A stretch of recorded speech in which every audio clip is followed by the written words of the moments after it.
চাৰিটা সমষ্টি আমি একদম মানে বাইপাছ আমি জিকি আছোঁ ইয়াত মানে ছাৰ্ভে কৈছে ৰাইজে কৈছে ইয়াত আৰু দ্বিতীয় কোনো দল নাই আমাৰ ইউ পি পি এলে ইয়াত চাৰিটা আৰাম মানে কি ক'ম আৰু ভাষাই দি এইটো বুজাব নোৱাৰে ইয়াত মানে কম্পিটিশ্যন কৰা পাৰ্টীয়ে নাই এনেকুৱা পৰিৱেশত আমি আছোঁ আৰু বিজেপিও খেলিব ইলেকশ্যন বিজেপিয়ে খেলিব কিন্তু বিজেপি এতিয়ালৈ ঠিক কৰা নাই তেখেতসকলে কেইটাত খেলিব আৰু বিজেপি আগতো খেলিছে এইবাৰো খেলিব কিন্তু তেখেতসকলে এটা চাই আছে ছাৰ্ভে কৰি পেলাই তেখেতসকলে মানে আৰু আমাৰ মন্ত্ৰী মহোদয়সকলেও ইয়াত মানে লগাই পেলাই তেখেতসকলৰ বুথৰ নেতাবিলাকৰ আলোচনা কৰি আছে কিমান আমি মানে অংশগ্ৰহণ কৰিবলৈ পাৰিব জুলাই মাহৰ লাষ্ট ফালে বা আগষ্টৰ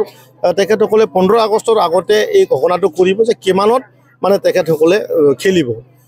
এনেতো কোৱা নাযায় তথাপিও আমি ভাবিছোঁ তেখেতসকলে আগন্তুক সময়ত আমাৰ BTC অঞ্চলত এটা ভাল মানে পৰিণামটো পাব বুলি আমিও ভাবোঁ আৰু কি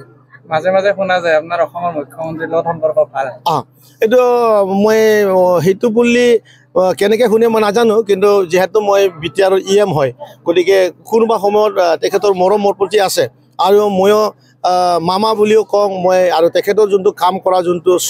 মানে ষ্টেমিনা আৰু তেখেতৰ যোনটো কথা দি কথা ৰাখা যোনটো এক্টিভিটি এইটো সঁচাকৈ মোৰ লগত মিলে নিচিনা মোৰ অনুভৱ হয় আৰু এনেকৈ হয়তো হৃদয়ৰ লগত সংগম এটা থাকিবও পাৰে ময়ো তেখেতকে ফ'ল' কৰি পেলাই যি মুখৰ পৰা ওলাই যাওঁ ময়ো তাকে কৰোঁ গতিকে ময়ো খুব ভাল লাগে আৰু তেখেতেও হয়তো মোক খুব ভাল পায় মই এনেকুৱা মই অনুভৱ হয় আৰু তেখেতৰ এজন ভাগিন মই তেখেতৰ ভাগিন